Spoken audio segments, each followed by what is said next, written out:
Hello everyone, how are you all. बच्चों, आज हम लोग फ्यूचर इंडेफिनिट टेंस के बारे में जानेंगे। आपको मालूम है future indefinite tense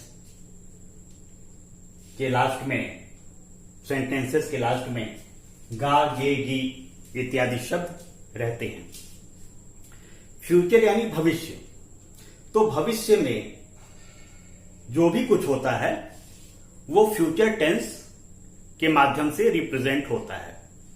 future tense में 4 टेंस होते हैं: future indefinite tense, future continuous tense, future perfect tense और फ्यूचर परफेक्ट कंटीन्यूअस टेंस। आज हम पढ़ेंगे फ्यूचर इंडेफिनिट के बारे में। तो जब भी आपको किसी सेंटेंस के लास्ट में गा, गे, गी इत्यादि रहें तो आप समझ जाइए कि ये फ्यूचर इंडेफिनिट टेंस है। अफर्मेटिव सेंटेंसेस में जो साधारण वाक्य होते हैं, पॉजिटिव सेंटेंसेस होते हैं, उसमें पहले सब्जेक्ट लिखते हैं, फिर विल या शैल लिखते हैं, वर्ब की फर्स्ट फॉर्म आती है, फिर ऑब्जेक्ट, इसके बाद अदर वर्ड। इसमें एक बात आपको ध्यान देना है कि आई और वी के साथ हमेशा शैल लगता है। आई और वी के साथ हमेशा शैल। बाकी सारे सब्जेक्ट के साथ विल लगता है, चाहे सिंगुलर नंबर हो चाहे प्लूरल नंबर हो। सिर्फ आई और वी के साथ शैल लगता है। इसको अपने दिमाग में आप बिल्कुल कंठस्थ कर लें कि सिर्फ आई और वी के साथ शैल लगता है, बाकी सबके साथ विल लगता है, चाहे सिंगुलर नंबर हो चाहे वो प्लूरल नंबर हो। पहला सेंटेंस है वह कल दिल्ली जाएगा। वह कल दिल्ली जाएगा। यहां पे सब्जेक्ट क्या है? वह, काम करने वाला वह, तो ही आ जाएगा। इसके बाद विल या शैल में से तो आई और वी है नहीं, यहां पे हम लोग या मैं नहीं है तो विल आएगा। फिर वर्ब की फर्स्ट फॉर्म गो आएगी, फिर ऑब्जेक्ट आ जाएगा to Delhi, other word tomorrow. He will go to Delhi tomorrow. एक और सेंटेंस देखते हैं।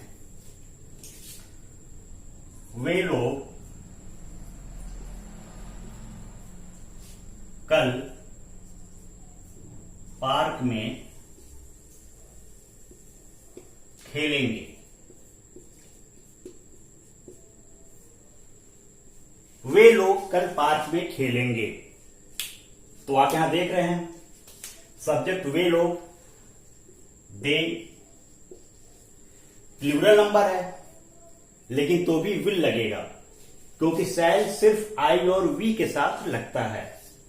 दे विल प्ले, वर्ब है play, in the park,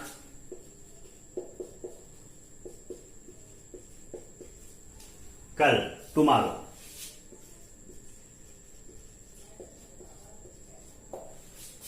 they will play in the park tomorrow. कुछ और हम लेते हैं, आप लोग भी कोशिश कीजिए। मैं कल तुम्हारे घर आऊंगा। मैं कल तुम्हारे घर आऊंगा। आई लगा है, आई के साथ शैल आएगा। मैं कल तुम्हारे घर आऊंगा। आई शैल कम योर हाउस टुमारो। आई शैल कम कहां? Your house tomorrow. तो इस तरह से बच्चों फ्यूचर इंडेफिनिट टेंस को आप अफर्मेटिव को करेंगे। नेक्स्ट है निगेटिव, नकारात्मक, जिसमें नहीं रहता है। Negative sentences.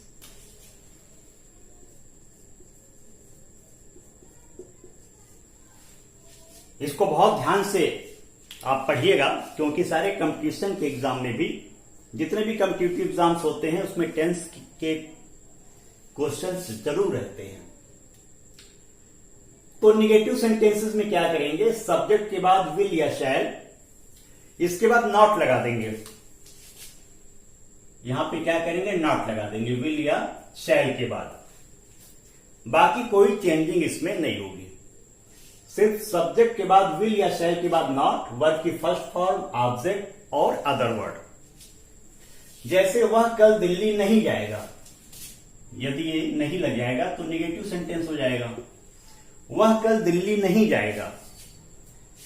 He will not, will के बाद not, he will not go to Delhi tomorrow.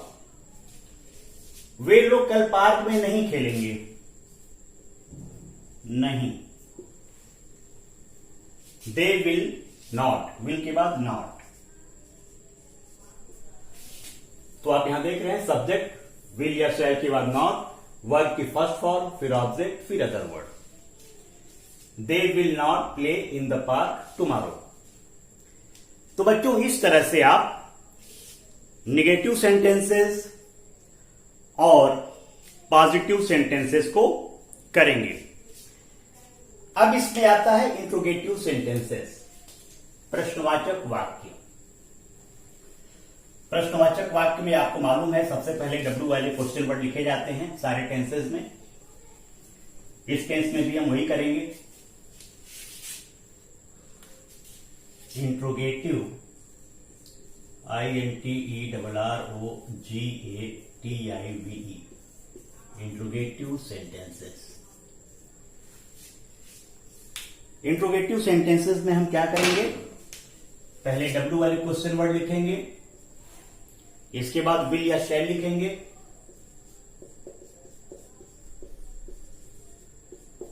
इसके बाद सब्जेक्ट लिखेंगे,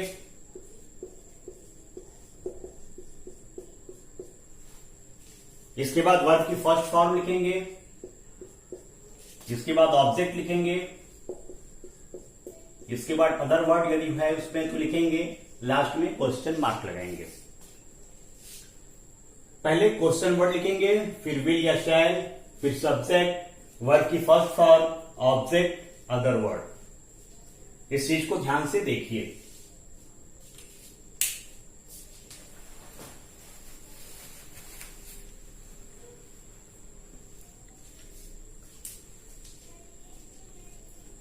तो फार्मूला स्ट्रक्चर आपने देख लिया। क्वेश्चन वर्ड विल या शैल, शैल सिर्फ आई और वी के साथ ही लगेगा, फिर सब्जेक्ट, वर्ब का first form, object, other word. अब यदि है क्या सीता कल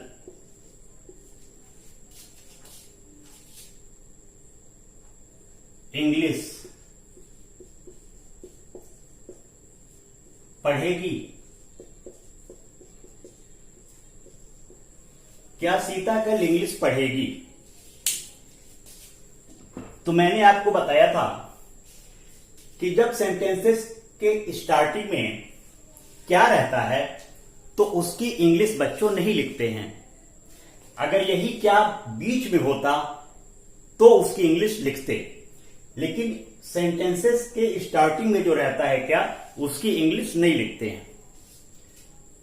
तो सीधे लिखेंगे, सीता है तो विल आ जाएगा, विल सीता पढ़ेगी, रीड इंग्लिश कल, tomorrow.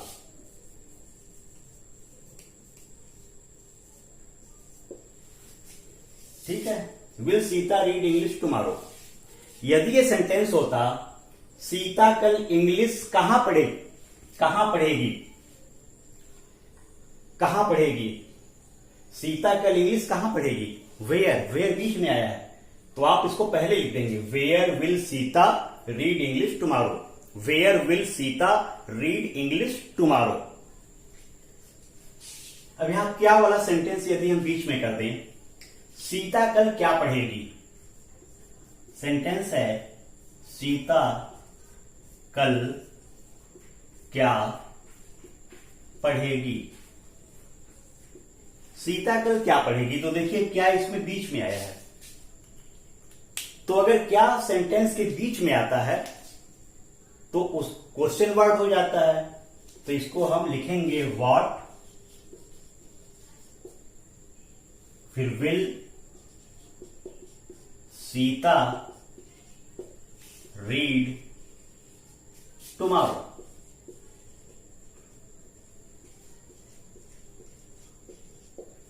What will Sita read tomorrow. तो बच्चों इस तरह से जो भी क्वेश्चन वर्ड्स हैं यदि बीच में आ रहे हैं तो आप उसकी इंग्लिश सबसे पहले लिखेंगे, इसके बाद विल या शैल में से कोई एक लगाएंगे, फिर सब्जेक्ट लिखेंगे, फिर वर्ब की फर्स्ट फॉर्म, फिर ऑब्जेक्ट, फिर अदर वर्ड। शैल सिर्फ आई और वी के साथ लगता है, लेकिन एक कंडीशन है।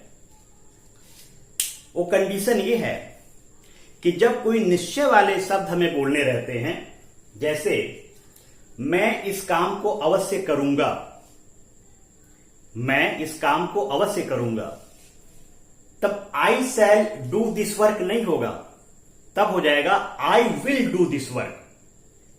जब आई के साथ विल लग जाता है तो उसका मतलब हो जाता है अवश्य। इसी तरह दे के साथ विल लगता है, आपको मालूम है, वे लोग वह काम करेंगे, they will do that work. लेकिन अगर सेंटेंस है वे लोग वह काम अवश्य करेंगे, वे लोग वह काम अवश्य करेंगे बच्चों, तो इसका बनेगा translation they shall do that work. तो इसको आपको विशेष रूप से ध्यान देना है।